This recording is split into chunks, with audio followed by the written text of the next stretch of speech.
My name's Judy Bremner, and I'm from Florida.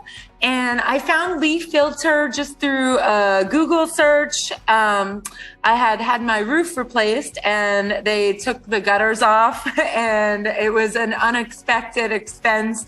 So I searched around, and I found leaf filter.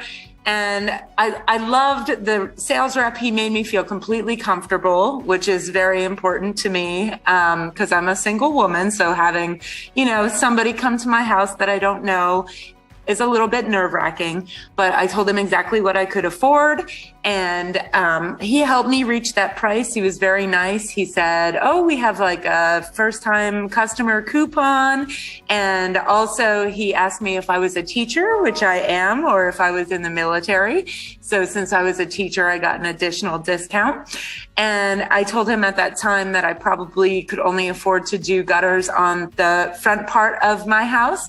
And he was completely okay with that. He didn't pressure me. He explained that you do have financing beyond that, but he wasn't pressuring me to buy it right then and there. So I definitely, when I'm going to complete the gutters and do the sides of my house and the back of my house, I will definitely be back to leaf filter.